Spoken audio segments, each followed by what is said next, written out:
Go on. Ben Mish from the Mike and Mish Show over here. I see you still haven't found a shirt since you did. Congratulations on the win. You went 5 rounds with a guy who lives for 5-round fights. What do you got to say after you drop Tony in the first 2 rounds and he just keeps coming back at you?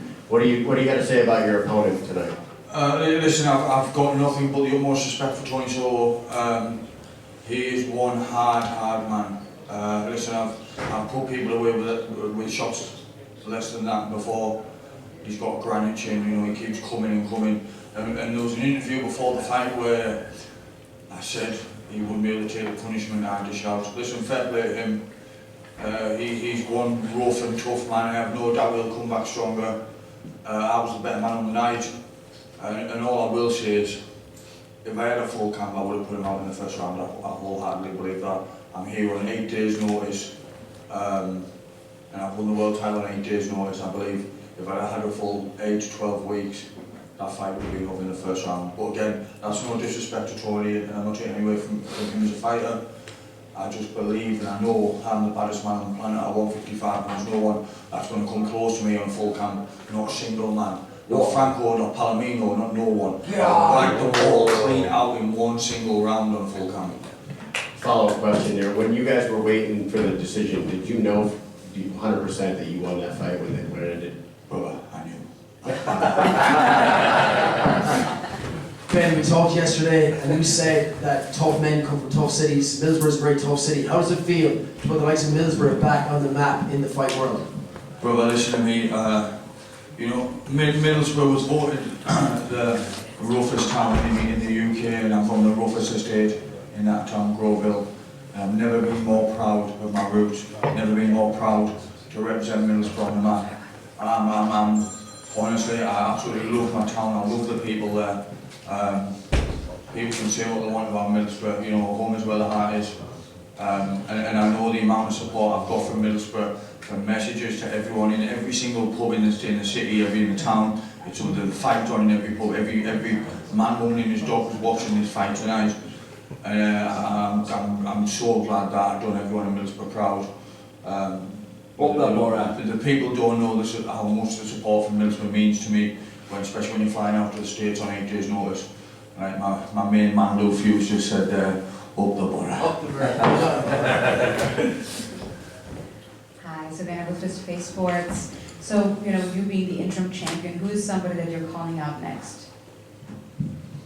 Listen, Savannah, I don't need to call anyone out. I'll let them call me out. I'm the number one. I'm the baddest man. And listen, you know, Tony Soto was ranked number 1 in the world behind Franco previously, and I've just dismantled him on 8 days' notice.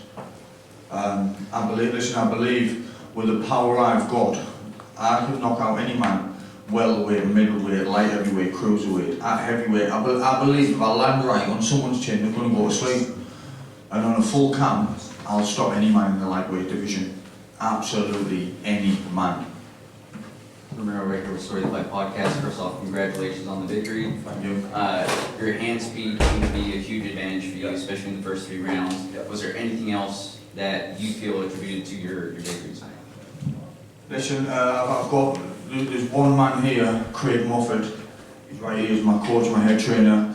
He put a game plan in place tonight. We knew what we were doing, we knew what we were coming with, and I executed that game plan down to a T, and that's why I'm sat here now. Without that man, without Gary Fox, without Lou Hughes in my corner tonight, I probably wouldn't be sat here. You know, the way I look at it is like this. You know, they're playing the joypad, and I'm just a character on the screen. You know what I mean? It's their plan that I'm executing. Yeah, and if I do it right and I do it well, I trust my life in the hands of these people, and if they're telling me to go do something, then I'm going to go and do it, believing that I'm going to win. And tonight I proved that that's right.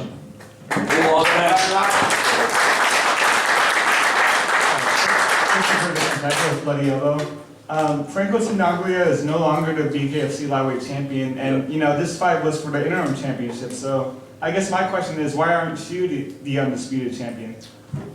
You know, there was a conversation beforehand previous press conference, I think where David Feldman had said about a 4-man tournament, and the main title is going to be on the line in the 4-man tournament, £500,000 tournament I think it was, and I've just cemented my spot in that tournament. Listen, I'm the interim champion now, which means I'm the fucking baddest man on the planet at 155, and when we go into this 4-man tournament, I'm going to wipe the other 3 clean out. Make no mistake about that. I'll be on a full camp, prepared and ready for war, as I always am. Ladies and gentlemen, it concludes.